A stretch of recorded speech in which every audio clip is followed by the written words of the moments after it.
ayan na nga mga katusok, oh. At malapit nang makuha. Ayan, makukuha na. Makukuha na. Yan. Dalawang klase ng lima-lima rito sa amin. May lagkitan at saka mayroong dulasan. Ayan yung bunga ng lima-lima mga katusok. Ayan, oh. Ito, 5. Yan yung tinatawag na lima-lima. Ayan. Ito, lima-lima. Ayan. Ayan po mga katusok. At nakikita nyo ba itong dahon na to? Ayan. Yung ganitong dahon. Tinatawag po nilang lima-lima. Pero, bakit 3 yung dahon? Pero 5 talaga yung dahon nito. Napapakita ko yung 5 talaga na dahon. Ayan, oh. Ito, 5. Yan yung tinatawag na lima-lima. Ayan. Ito, lima-lima. Ayan. Lima-lima yung dahon. At ito yung puno niya. Dito.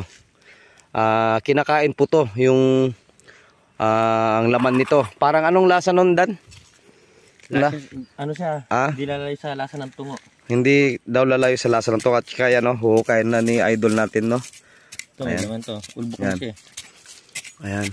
Lahat yan, tamaan mo kailangan. Ikot lang. Ikot lang yung Maganda pag ano niya. Ito, tinamaan yung laman. Pero dahan-dahan lang talaga. Para hindi matamaan yung laman niya mga katusok. Ayan, oh. Yan tinamaan niya, oh. Sayang. At bumunutin po. Yan, natanggal ko na yung ano niya. Adan. Ayan yung lima-lima.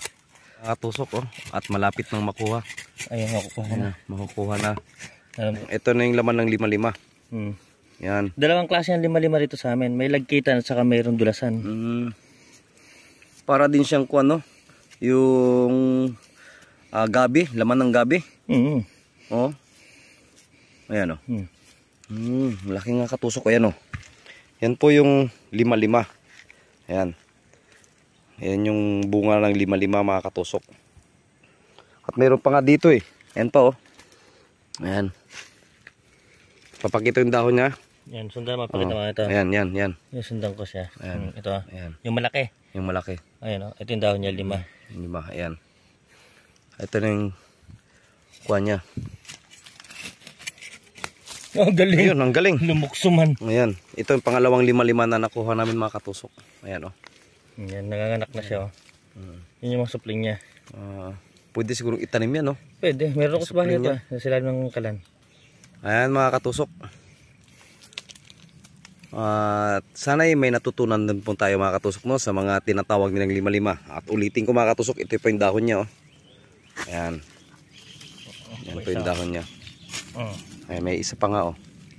Ayan. Ito po yung dahon ng lima-lima mga katusok. Ayan. Ayan. Ito yung laman niya. Ayan yung mga nakuha namin, oh. Ito pa yung sa pinakamalaki. Oh, meron pa, oh. Oh, lima-lima. Ito, malaki din to, oh. Ayan, mayroon pa, oh. Ito pinaka. Ayan mga katusok. Ayun. Ayun. Laki. Okay na. Ayan yung lima-lima. At sana ay magustuhan nyo po yung video namin ni Adan. At maraming salamat po. Kasama ko si Adan Adventure TV to. Try natin, ibig natin sa bahay sa kanang ilaga para matikman mo rin yung lasa niya. Ayan. Para mapaliwanag mo sana explain ba? Explain mo. Hindi spelling, explain. Kay mga katusok, sana ay may natutunan na po tayo to. Pero hindi lang po to, kukuha pa kami mga katusok. Ayan mga katusok. Ito yung hinukay namin na tinatawag nilang lima-lima. At ito na yung itsura niya. Ayan, nakita nyo. Ayan. At makikita nyo sa vlog ko kung paano hinukay at ano yung dahon niya. Ayan. At babalatan lang po natin ito mga katusok. Manipis na yung pagbalat nito. Ayan, at ganito lang yung pagbalat mga katusok. Babalatan mo lang ng medyo manipis. Ayan. Ayan. Parang patatas. Depende sa inyo.